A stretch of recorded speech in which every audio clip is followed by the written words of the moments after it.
Welcome back, Boys in Motion podcast here. We're your hosts, Brian, Andrew, and Tyler. With Around the Bay just around that corner, we're checking in with our peeps here, Kennedy and Ian, for a final training update right before race day.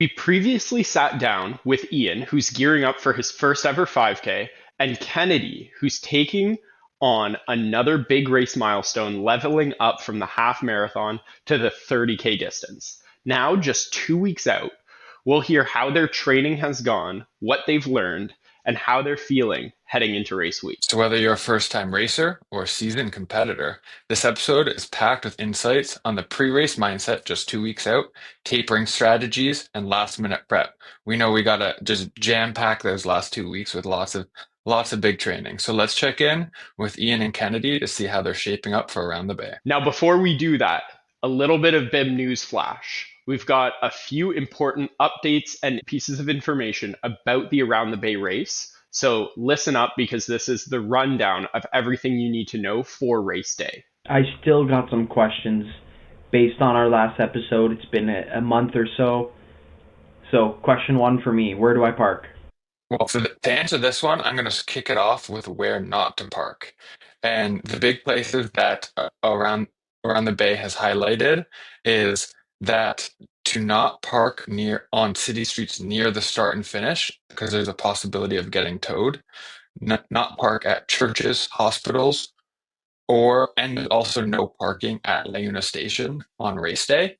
Another tip, and Brian had mentioned this in our intro episode, of not wanting to get stuck in that circle. You don't want to be parking at the James Street GO station because then you will be in the race course and you'll need to wait for the race course to reopen to leave.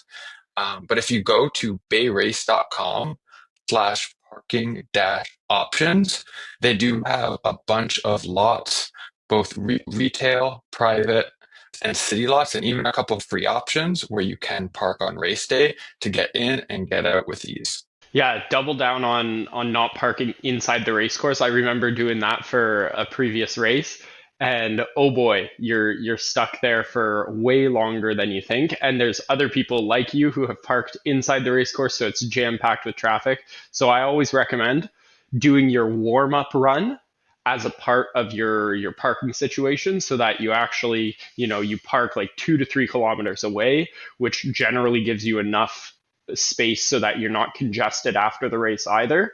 And you just run in, run out if you can run after the event, that is. Tyler, do you have any other questions? You know me, I'm a question man. I guess by now, should we have our race bibs assigned or what? Our numbers? You will have your race bib assigned once the transfer period closes. So if you go to the website and enter your name, if you go to participants, you will be able to see your bib. But when you go to pick up your bib, just your name should do. But if you want to also have that bib number, just in case to triple check their system so that you know you're not being a race bandit on race day, that's always good. And speaking of start times, as we mentioned in the first episode, just to make sure everyone's there on time, the 5K runners will start at 8:30, and that will be near Laguna Station. And the 30K, 15K, and 10K runners will all hit that start line at 9:45 a.m. So if I'm coming from Toronto, how do I hit the GO train? I know, Andrew, you're the resident GO train expert. Can you give me a couple tips and tricks on getting on that train and getting to the race? Oh yeah, that's one thing that I said because of how convenient that West Harbor station is to Laguna Station, literally right across the street. I had mentioned GO Train would be a very nice option to avoid parking, but unfortunately, they're on the dreaded Sunday schedule, and that first train doesn't get there till 10:17. So unfortunately, if you're planning on GO Train, you're going to be missing that start line. So unless you want to be, 45 minutes behind everyone else, I would consider taking another option. So I think the other one thing to discuss is bib pickup. So some important tips about bib pickup. There's actually free parking on the Friday and Saturday for bib pickup. And the bib pickup, I believe, yes, it is at Leuna Station as well. So right near the start line. Now, the packet pickup timing on Friday, that's 1 p.m. to 6 p.m. And on the Saturday, it's 10 a.m. to 5 p.m. You can reach out to myself, Andrew, or Tyler if you're not able to go do your bib pickup, and we can grab your bib for you. We will just need a little bit of info from you. Inside that package, there will be a technical running shirt and then also your bib number with a timing chip on it. So with all that we would need is a copy of your confirmation email, I believe, and that's pretty much it. Or like if you're just going and you don't have that confirmation email, you can also just bring photo ID and they'll find you. Outside of that, there's a premium option for race day pickup, and that actually costs a little bit of money. So it's a $35 fee for race day pickup, and that's available as an option until March 26th.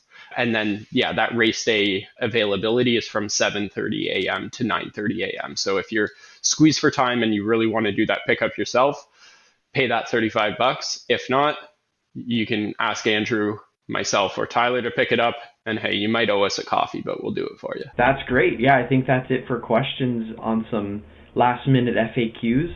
I'm pretty fired up for the race and just getting ready to rumble here, rolling into taper week. So let's talk to our two special guests and get an update from them. Kennedy, welcome back to the BIM podcast. It's been awesome seeing your training. You've been running, you've been doing other stuff, and it's clear that your fitness is peaking right now. How's your mindset heading into the Around the Bay race? Yeah, thanks. Yeah, things are good. I feel like I'm cautiously optimistic, trying to not get too in my head about it and just be excited for whatever comes. I'm looking forward to it a lot.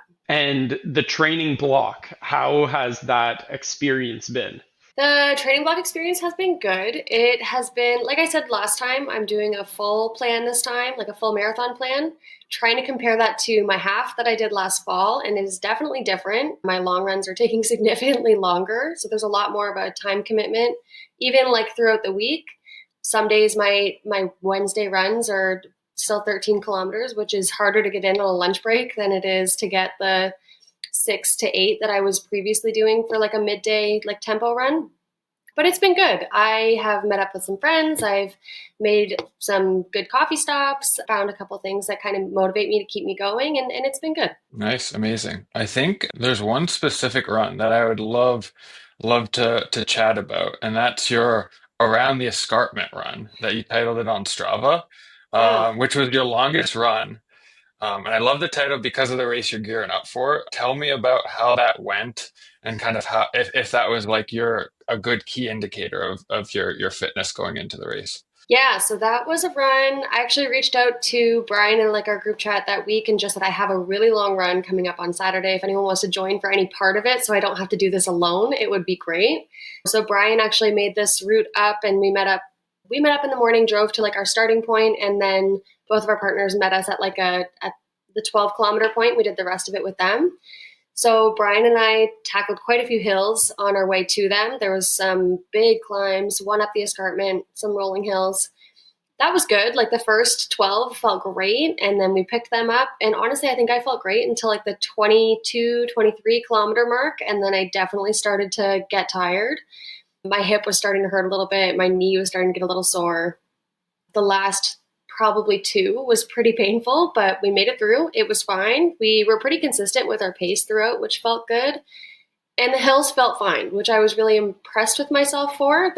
Like I've said before, I don't have a ton of hills around me, so I kind of have to drive to a hill to be able to get some in. So I kind of wish I had some closer to me that I could do a little more consistently. But that was a good test for me to see how I was going to do with tired legs, climbing hills. And it went well. I was really happy with it. And I think it was a good motivational or like a mental check to say like, yeah, your training plan's working and you're going to be okay. Yeah, that's a big confidence boost. For sure. Big Absolutely. time confidence And boost. what was that? 30? 30, yeah, 30.5, Right. I think, by the time we actually finished it. But yeah, 30. Nice. That's a long one, let me tell you. Yeah. Yeah, and Yeah. uncharted That's good. territories, right? And I know once this episode gets released, you'll also, I mean, like later today, you're going and doing Mm-hmm. 32K. Oh, So 20 you're miles, putting in baby. huge volume, and those long runs do bite. And I know that, like, Yeah. going through that block the first time where you have these like multiple 30K runs really takes a toll on your body. So I'm sure you're looking forward to the taper a little bit. Yeah, definitely a little bit. Yeah. I'm looking forward to next week. Next week, my long run is 19, and I feel like that just feels so much more reasonable. I'm very much looking forward to a 19 on a Saturday. Yeah, it is fun. It is funny how at the beginning of those blocks, those long runs seem long, but then by the time you get to that Mm. taper, it's like, oh, this used to be my midweek run. So it's all relative. So it's feeling really nice. Absolutely. Yeah, no, it'll be good. For the last 30K, I think the day after I was pretty sore, but then by day 2, I felt fine. So that was good. I was a little freaked out. I was like, did I really overdo it and hurt myself? And talked to my physio, and she's like, kind of, you're fine. Like, don't worry about it. Do some stretching. This is what you should do. And then the next day it was all better. So that was great. That felt good because I was definitely scared for a little bit. That's great. The body's responding to all that training. So now, when we last chatted, you set some goals for the Around the Bay race. Mm. Let's talk about them. So you said I'll go through all three of your goals. We'll start with baseline. We'll work your way up to the dream goal. So your baseline goal was a strong finish with including those hills at the end with no walking. Your realistic goal was a sub 3 hour. Now I know you said that you would revisit this before race day and also kind of take in the learnings that you've had from these big long runs. So sub 3 hour, that's exactly 6 minutes per kilometer. And your dream goal was not having a positive split. Do you still feel like those hold true? And would you say there's any adjustment to them? Base goal is definitely still the same. I honestly feel like my goal in my head, I may be changing a little bit to be a tiny bit more aggressive, but I'm a little afraid to speak it out loud into the world in case I don't hold myself up to it. So I'm just disappointing myself. But I think in my head, it is changing a little bit. I think this week I did a tempo run that I really impressed with myself, or I impressed myself with. Not to say that that pace is going to be even near my 30K pace whatsoever, but I think I am holding back a little bit in my head. Just there's like a bit of a mental block when it comes to pace. I know I can get my distance in, but I think I'm a little cautious about pushing myself too hard. That's kind of something I want to try and push a little bit today. Not a lot, but a little bit, just to see kind of what I can maintain. Michael's coming with me, and so I kind of have to push myself a little bit. He does not hold back whatsoever. I give him a pace, and we're at least 15 seconds faster than that every time. So maybe for the best.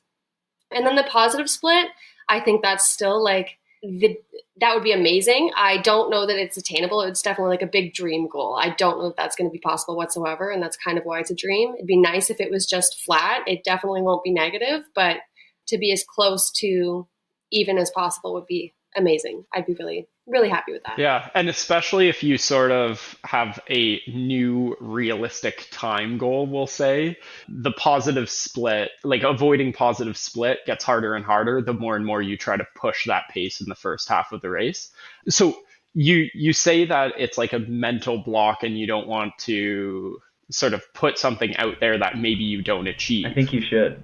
Why do you feel that way? Mm. Why do you feel that way? I think that I am, well, like historically, not even just athletic wise, like just everything in general. I'm a very competitive person, and I am the most competitive with myself.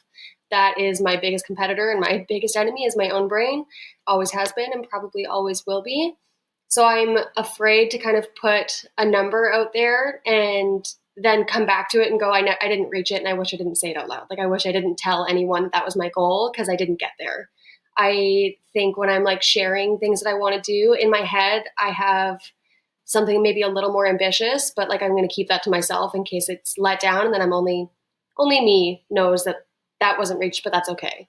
You know what I mean? Now, Tyler, I think you're a good person to speak to this. Well, I think all of us are to a certain extent because we haven't always hit our goal race paces. 100%. Yes, very true. I go for the stars and see how close I could get to it. So I do have that realistic is kind of like you're saying. The first thing I'm saying, okay, I'm aiming for this, but when I do find those thoughts, maybe you could say I'm the opposite. I want to manifest and tell everyone I want to hit that goal. If you don't, nobody like there's no consequence, right? Except for yourself. Like No. you're going to be looking back at that either way. So I like to say it to everyone. It's fun either way, and you see what you get at the end of the day. It's fun. Yeah, it's a good way to look at it. I think the good a good reason to have those big goals and make them public, like when I was trying to break 245 and kept failing at it, is just another excuse to go again. And then, not that we need more excuses as runners to do another race, but then it just gives you that extra excuse of, oh no, I got this big goal I need to crack. Absolutely. Based Absolutely. No, that's definitely fair. But based on the training, I have no doubt that it's probably within the ballpark of what you're able to do because the consistency has been incredible. But I Thank you. mean too on Yeah. on Yeah, the we'll other see. hand too is like dialing it back a bit. I kind of wish I had that. Dialing it back a bit and then coming out the gun and actually controlling a race. I'm only starting to learn how to control a race. So that's another good thing to have is being start out slightly a bit slower and then get to that other goal in your head that you didn't think you could get to in the first place. So I'm excited to see. Yeah, and I think that's kind of like my plan is it's hard with this race because the end is hills. So it's hard to kind of say I want to pick it up in the last 10K because I don't know that picking it up uphill is going to be super attainable. You can, but like it's harder. If it was flatter, I think it'd be a lot easier to say I'm going to take it a little more conservative for the first like 15 to 20 and then see what I can do in the last 10 based on how I'm feeling. This race is a little bit different and a little bit harder to say that. So it'd be nice to go in a little bit faster, but then I don't want to burn out and then get stuck on the hills in the back of the race. So it's going to be I still need to kind of strategize how I want to run this. And like I said, I think today's run is going to kind of help me make a little bit more of a game plan on like how I want to strategize this. But yeah, running when I ran in high school, I ran cross country, and I think that was always my biggest advantage to running. We made it to OFSA every year that we went. We had a great team, but we had a team that was really good at like pacing ourselves. We were really good at kind of getting out kind of in the front and then just staying there. And then we had some really good sprinters that pulled us through. There was one girl that raced with me, and she told me a couple times, she's like, I find you at the start line and I tag right behind you until the last 500 meters. And then she blew past me every single race. Oh, it drove me crazy. But she was smart and she was consistent. It was really That's impressive. nice. But yeah. Well, then that's the shout out. Like if you see Kennedy at that start line, just tag along for the ride and you'll get carried to a successful race, it sounds like. And then rocket shit. I'm gonna put a hoodie on so nobody can identify me. Oh, that's awesome. Well, I wish you the best of luck and fingers crossed. I don't have a doubt sub 3 is coming unless something, serious happens to you. So looking forward to seeing you cross that finish line. I don't know that I will be at the finish line when you cross because you're so speedy. So we'll see. Thank you. I do have another question, and it's something we chatted about last time, and something I think will be pretty important for feeling strong at that those last 10K, and that is nutrition. I'm curious Mm-hmm. to hear if you've put any more thought into it, spent any time practicing it, or what the plan is there for around the bay. So our last talk was definitely kind of a wake up call that I do need to get some more carbs into me. So for the around the escarpment that we did, I doubled up on my bars. I did order gels. I ordered them this week. I was really hoping they'd be here for today, but they haven't come yet. So I'll have to try them out on my 19 next week and see how that goes and just throw a couple in there if I can get them back. Yeah, I do think I was pretty consistent with them around the escarpment. My energy did feel good. I think it was just my body that started to get tired. So I was doing about 2 bars an hour. So that's about, what did we say it was? was at I think, 50, yeah, I that's think was somewhere like my, 40 to 50 grams. yeah, I think is where I was trying to go, which I know is still on the lower end, but I felt good there. Like my stomach felt like it could handle that. My brain could handle having one every half hour. Like that wasn't a big deal. I think to kind of go more than that, if I continue with the plan that I have in my head for like what else I want to do this year, I'm going to have to step that up. But for now, I think that's reasonable for a 3 hour run. I felt good afterwards. I didn't feel like I was like starving. I didn't feel exhausted. My muscles felt good. So I think that worked for me. So that's kind of my plan for this one, is to try to stay as close as I can to 50. And then the one thing that I was missing last time was electrolytes. I did not bring a tab to put in my water. I had water, but that was a huge, huge miss. My legs were definitely needing some salt by the time we finished that run. So that's a big, big thing to remember for race day. Yeah. Do you guys know, is there like electrolyte mix on the course? Like I know there's water stations. Do you know if there's electro as well? There definitely is electrolytes.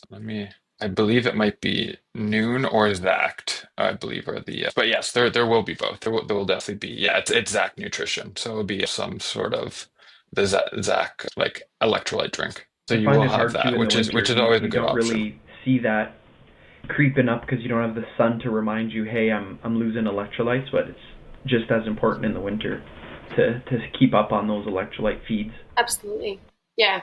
Yeah. I think my kind of game plan for it is to have my electrolytes in my water that I'm going to carry and then grab water at the stations. Mostly because if I get it all over myself, I'm not going to care as much that I got water all over myself versus I got electrolytes all over myself. I think that's going to drive me crazy. Yeah, the pinch of the cup is a whole nother skill to try to do, especially as like there's a ton of people. So yeah, it can get pretty sticky, and that's not super nice, especially as it might be cold and it's like freezing to you. Yeah, not ideal. True. Yeah. Right. So I guess the coal is in the furnace. You're roasting up and getting ready for race day. What advice would you give to other people who are going to be running around the bay with you? I think my biggest thing that I would say to someone is have trust in your training plan, have trust in the work that you've put into it, and kind of give yourself this benefit of the doubt that like you put the work in, you did put the time in, you have. I'm a big advocate of like whatever you can put your mind to, you can complete. So if you tell yourself, you know what, I'm just going to get it done. If you're someone that needs to break it down into chunks and say, okay, I only have 8K and then I have 8 more K and then it'll be fine. I'm kind of that person. I like to think of halfway marks and then I'm just counting down. I think if I'm counting upwards, it's a little bit harder. So, however, your brain needs to kind of perceive this long distance or these hills or whatever it needs to be, just kind of put your head down and do it. Like you can complete it. If you have to walk, it's not the end of the world. Like you guys said earlier, like your biggest competition is yourself, and sometimes you're not going to reach those goals. And like you guys said earlier, like do it again. Why not? Like no one's going to stop you from doing it again. You're doing something hard. You signed up for it, and that itself is hard to say that I'm going to tell myself I'm going to do this. So I think it's important to kind of have faith in yourself, but also give yourself a little grace to say like not a lot of people do this. I saw somewhere a stat come across, and it was like what 1% or 2% of people do even a half marathon or a 10K. Like people aren't active like they used to be anymore. So even just getting up and saying like I'm going to do this and I'm going to go out, and if you have to walk it, then who cares? You still did more than so many people did today, and that's amazing. And you're going a step in the right direction for your health and for your mental health, and that's great. And I think that's kind of a way that I'm going to look at it. Yeah, I think that's awesome, and it's true. Anybody who even shows up at that start line is has gone through a unique experience to get there, the training and yeah, the challenges that come with it. So race day is just a day to prove that, but you can only do so much. So give yourself the grace to just let your body do what it wants to do. I always find race day just a reward at the end of all the hard work. You just go out there and it's kind of a party at the end of the day. If you prepared right, and it seems like you did, you're just out there celebrating, having that piece of cake with the cherry on top. Exactly. I think back to rowing days. I'm sure Brian and Andrew, you guys can kind of speak to this as well. I personally did not love rowing. I loved racing. I loved getting across the finish line with your crew, the excitement of like the last 500 meters was always like the best. There was nothing like that high until I crossed my first half marathon high. Like that was so exciting. And it was so fun. Like to be able to get across that line and go, you know what, I did that. And that was amazing. And that was so fun. And it kind of makes the training all worth it. Like training in the winter, there have been some very miserable days, some very miserable runs, getting slush to slush, running in -15 weather, trying to navigate the ice. And that race day is just going to be like the celebrating everything that it took to get there. And I can't wait for that. I think that's going to be awesome. Yeah, totally agree. And with a big BIM squad out there, we're going to be surrounded with people we've either been training with or you've been hearing rumblings about. So yeah, it's going to be great to see and support everybody who's coming out to run the Around the Bay race. That's awesome. Well, thank you so much, Kennedy. We appreciate your time and we wish you the best of luck on race day, because there is some of that goes into the magic of achieving all of those goals that you've set. Absolutely. Thank you so much. I wish you guys luck too. I can't wait for it. See you out Tyler's there. going to need it. Oh, I will. Oh yeah, a little I'm bit scared. of luck. And I'm spooked. Oh no. You're going to do great. We're going to have a successful day, that's for sure. it's going to be Okay. a We'll drag you up the hills, Tyler. party pace, Tyler. Party pace. Party pace. That's all I'm gonna do. Have my phone out the whole time. I'm a media man. There you go. A few rally beers, those There you go. electrolyte NAs, and you're good to go. Exactly. You're going to do great. It's going to be awesome. I'm fired up. I have a couple friends that say that they're going to bring a bottle of wine to the race and just run the race with their wine. So you know what? Maybe you can There join you them. go. Worst case Sure. scenario. Camelback with some wine in the back. Oof. Nothing Great, better. That's nice. Sounds like a Holy, good time. just when you thought those hills were getting you woozy enough, Woozy. that's the woozy spared there. Bring a goza in your camelback for those electrolytes, that little bit of sea salt. Oof, lime and sea Yeah. salt. Oof. Ooh, that's a Rita right there. That's a That Rita. could be. All right, and we welcome back Ian, who we chatted last time, who is registered for his first ever 5K at Around the Bay, and we're going to do a little training check-in and seeing how his progress is going to getting across that finish line. So Ian, tell us, how has that training been going? Training recently has been all right. There's been some ups and downs between like weather related issues and some work. So I missed a week or two of some real volume, but now I'm trying to pick up my socks and get going again. And, we're getting closer to race day, so I can't be slacking off. Weekends are there for a reason, Ian. You just gotta push through those weekends. Friday, Saturday, Sundays are for long run days, so you're good. Well, that's what it's been. I know, like, last weekend you were with Andy and he threw you a few drills and you were doing like back to back to back running days, which I hadn't seen in your training plan before.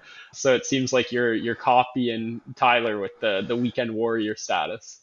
Yeah, runner man Andy can be a bit of a slave driver, just cracks that whip and my legs are dying. He's like, you got to keep going. Yeah. And the gizzard following you, biting at your heels. Well, I mean, yeah.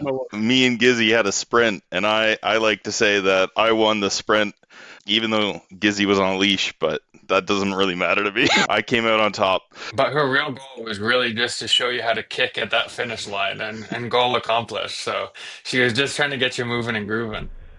Just getting them driving the knees, drive the knees. Yeah, no, that's great. So as we mentioned in the intro and last episode, you're doing the 5K Around the Bay. So the training block, it seems to be going pretty well despite those like inconsistencies that you mentioned with weather and work. What has been the biggest challenge so far? I'm noticing that the pickup in my training plan is actually pretty severe for me. So doing longer stints of my runs for the intervals, up the tempo and the pace. Like I know we did like zone 2 and you're supposed to be able to maintain that, but I can maintain that for like 3 minutes, but going to like 5 minutes or 6 minutes, it really takes a lot out of me. And then the recovery period after that, and then to restart the cycle or the repetition is pretty tough, but I feel like at the end of it, I'm going to be rewarded. So it's pretty good so far. Yeah, that's fair. And no matter what your level is, like that progressive overload takes a toll during any training block, right? As you continue to kind of grow and build that fitness, it doesn't get any easier. I often feel like even though your fitness might be getting better, it's actually getting harder for you. Has your body been adapting to that progressive overload? Yeah, I would say yes. I don't really feel too much pain the next day. The first few times I went running, the knees and the legs and everything was like sore. But now it's just like, okay, I'm sore initially after the run. I've noticed in my interval sessions between like going on a run and doing the walk, my recovery's significantly better. So I think overall my body is adjusting and I'm able to recover that much faster. One thing we were chatting on one of the whip cracking sessions is that you were kind of going talking about motivation and finding the motivation to run. And I know at the beginning of the looking at your training plan on paper, you all gung ho of like, oh, this is exciting, getting it done. But I know that motivation to get out there in those cold winter months has been tough. Is there any tricks or mental games you've been playing to get out there and get after it? Yeah, it's been a real battle. Sometimes I question why I have such a big mouth that signs me up for all these events. Real tricks to get out and do it.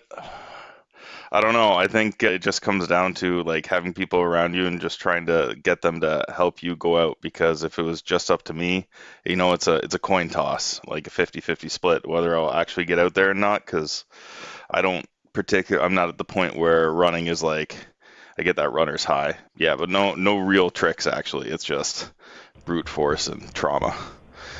I like that approach. Another good approach, Ian. Try this. I've just done it myself once again. Buy a new pair of shoes. Just keep buying shoes, and eventually you'll want to wear them, and you'll go out. You know what? I was actually just thinking, I think I need a second set of shoes for the rotation, because right now I only got the one, and I was like, I felt really good after buying that first pair. So I'm going to take See? that advice to heart soon, I think. And you're hearing our episodes. You need that rotation going. You need those good shoes, those fast shoes. Keep it up. So it's actually really, really funny. My dad messaged me the other day because he's doing the 5K with me, and he sent me his training plan. His training plan for a guy that doesn't run, very aggressive. He's trying to run this 5K from like zero to hero inside just the week of March. So it's really great. And he was asking me, "Hey, Ian, what kind of shoes do you recommend?" And I was like, just go get an assessment done. Like, I don't know. I can't tell you. But I was like, I'm thinking about getting a second set of shoes for rotation. He's like, shoe rotation? Like, what's that? And I was like, just tune into the Boys in Motion podcast. But yeah, he was saying it was getting a little complicated. I was like, just tune in. You're going to get all your answers. It'll be great. Oh, that's awesome. So you mentioned, and I'm just quoting you here, your big mouth got you into some trouble. So now you've got some competition at the Around the Bay 5K. How has that been like a motivating factor to kind of get out the door, make sure you're getting those runs in as this like important key time in the training block is here? Yeah, I would say that's a big point, because I don't want my dad to be able to outrun me. But he sent me, a very kind message, and I kind of feel a little embarrassed about it. And it was that he wants to finish the run arm in arm, shoulder to shoulder. So, which is real nice. I don't want to be the one holding him back if he's going to make a better time. So knowing that I don't want my dad to have a worse time is pushing me to try and be better. That's another motivator right there. That's good. That's good. So about that race day, running with your dad sounds like it's going to be a highlight. Finishing that first 5K sounds like it's going to be a highlight. What are you really most excited about for the Around the Bay weekend? 100% it's the after party. You always have to have a solid after party, because if you don't have something at the end of the tunnel, light at the end of the tunnel that you really want to reach, then it's, for a beginner, I think it's very tough just to trudge through it without some sort of reward at the end. 100%, and I think you've been a part of a few after parties, watching some of Andy's races, and I joined in on the last one too last year, and now you'll be part of the athlete squad, so it's going to be even better. Yeah, I think that's going to be a huge change, and I'm going to feel really well rewarded instead of being like on the outside looking in. So to be able to join you guys and stand tall, being like we did this all together, is going to be real nice. Yeah, that's great. And one, like, flipping that question back on myself, one of the things I'm very excited for is if we get to see you finish before we start, that's going to be a huge boost to the morale of the whole squad being able to cheer you across that finish line. That's the real goal here, is I want you guys to see me get through that finish line, and for entertainment value, like maybe I'll have a bucket ready. So Oh baby. The only thing is, because you're finishing before the all the others start, you and your dad will have to get that after party started without us, and then have the spot nice and secured, and you guys will be having a real good time by the time we get there. So that should be At good. 9 a.m. Yeah, so that should be good. Excellent. Pre-after party. But so unfortunately, you do need to put in a little bit of work before that after party, to have that sweet, sweet reward. Is there anything in the race specifically that you're most kind of nervous or concerned about leading up to race day? So lately, most of my runs have been like significantly below the distance. Like I'm running about like 50% of the total distance, maybe a little bit more, like 60%. And like the pacing, like there's a couple days where I really push myself and I meet like almost my target pace. But at the end of the run, I'm kind of gassed. So I'm just kind of nervous. Like I know I can do a 5K distance, but I'm just nervous if I can maintain and keep that pace that I want. I think that's the big thing on race day. And then because I've never run that course and stuff, it'll be harder for me to judge when to push or when to do the switch on the intervals. So I don't know if there's any real, without having run the course before, like when to like step it into high gear or not.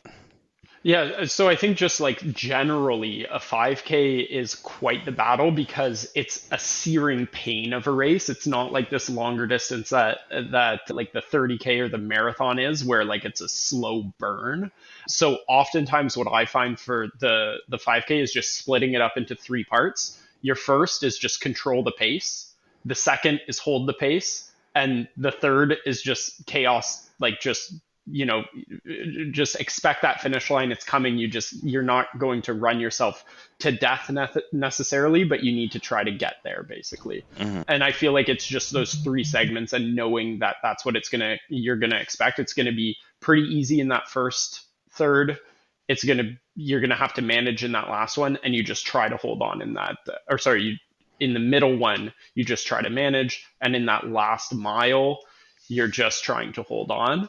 And by that time, there will be a lot of crowd. You'll hear the cheering, and it's not going to be easy to stop when there's all those people on the sidelines cheering your name. It's basically impossible to stop, so you'll be fine. Oh man, that's terrifying and exciting at the same time. But the good news is that we did find out it was a bit up for debate last time, but it is a flat course, so at least you'll have that on your side, and you don't have any hills because Running Man Andy didn't schedule hills into your training plan, so we're lucky there. That's for his And marathon block. You'll be putting those hills in. oh yeah, that's next up. But for the time being, you had set some goals for this Around the Bay race, and we're wanting to revisit those a little bit and just kind of check in, see where you're at and what you're thinking. So just to go back to those, starting at your baseline goal, that was to finish strong and enjoy the experience. So that seems right in line with your dad too, which is great as that baseline. And then that realistic goal is to run the whole thing, no walk breaks. And then that big pie in the sky dream goal was for a 35-minute 5K. Where hearing those back, where do you think you're at right now, Well, and kind of where's your head at? Well, definitely C. I can do C, no problem. C is nice and easy, which is the enjoy the experience. The 35-minute goal, I think, at this point in time feels unrealistic. I didn't, with missing those weeks and then the infrequency of some of the training there, I haven't been pushing myself to the point where I could attain that. The walk breaks, I think that's still kind of up in the air, but I think I would probably hopefully be able to run most of it and then have some walks, but I think for sure there's going to be some run walk break in there. I think if you have a method to it, I think that'll work. The run walk, keep on pace, and like you're saying, do your couple minutes on, couple minutes off, have what you need to have with you, and you should be good to go. Cross that finish line Yeah, with the vibes. be ready for a sprint at the end, guys. The gizzard kick. That's what they call that. Yeah, we'll unleash the Giz right at the finish line, and then she'll just blast down with you, chasing you. Make sure to have Well, yeah, some treats in my back pouch so she knows to target me.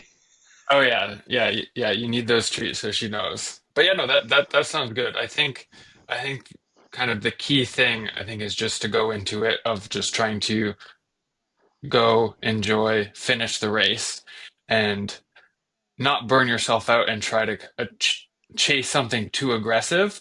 Because at the end of the day, I think the ultimate goal is that you'll want to do another 5K after this 5K. So, Yeah. you don't want to kill yourself on the first one. Yeah, I think there's a couple 5Ks I've heard about this year that I'm interested in doing. The BIM 5K, obviously, I'm going to participate, and that's like not even 2 weeks after, I think. So, and then there's a traveling 5K because I might be in the area that I'm interested in pursuing, but we'll have to do some further investigation, and another time we'll discuss that, I think. Oh yeah, Mr. Worldwide. He's got the travel runner's bug. It's quite nice. Rick, he's been listening to too many pods. He's got all the tips and tricks. Yeah, you get those kernels that pop in his head, and anything's possible. I'll tell you that.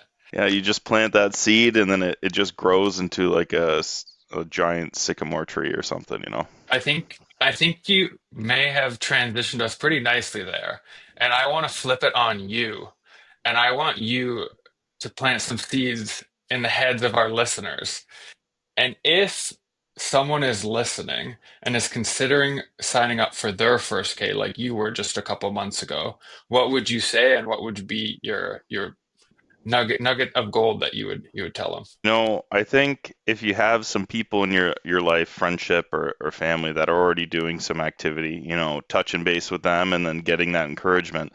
But what you really need to do is find out if they're doing any events on any special day, and then you're going to want to do an event on a special day yourself, so that way you can like not one up them, but like join them in the joy. So for example, Andrew running his marathon on his birthday, I'm like, you know what, 5K on my birthday, why not? Like it's a special day. He can't be the only one to do this. We can share in this pain and in this joint joy together.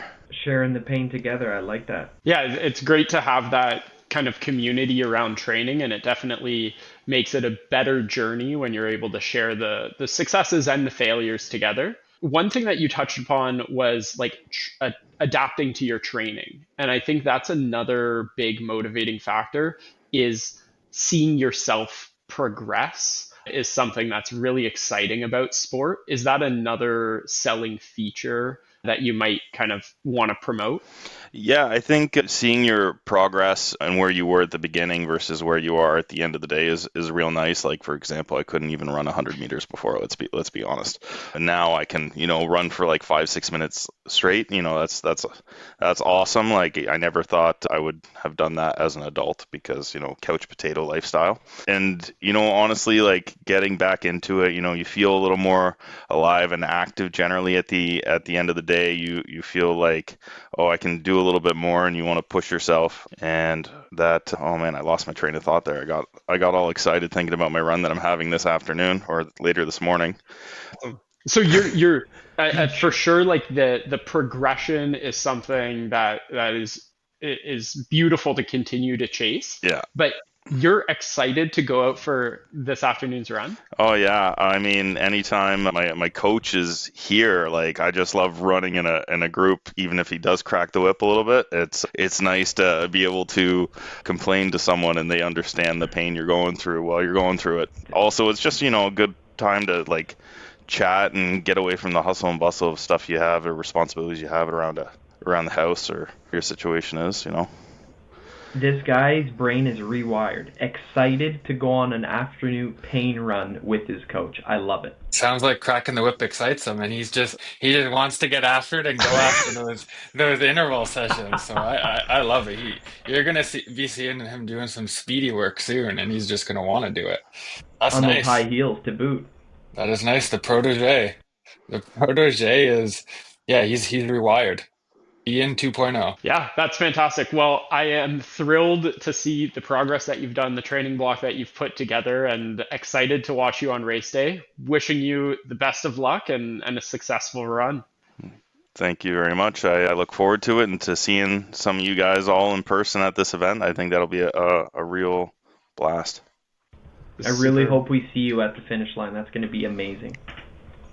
Yeah, agreed. Well, thank you very much for joining the pod and chatting with us. Yeah, Can't wait to see you on race day, like you say. Sounds All good. right. Thank you for having me, guys. Now it's time to go get after it and get on that training run so we can hit those goals. Sounds good, coach. Thanks for listening, guys, to this episode of the Boys in Motion podcast. A big shout out to Kennedy and Ian for sharing their Around the Bay training plans with us. Yeah, that's awesome. Now, if you're listening and you're not following on Instagram, TikTok, or YouTube, that's a mistake. So follow us, subscribe for more running tips, updates, and inspiration. And if you are on Strava, we've got our Boys in Motion community there. It's a group. You can join it. We have events posted there and everybody else sharing in the madness of training. See you on race day. Just remember, every runner's journey is unique, and crossing the finish line is a win no matter what. We're wishing Ian and Kennedy and all of the other BIM athletes and everyone else on that starting line the best of luck as they continue to gear up for Around the Bay, and wish them the best of races. See you next time.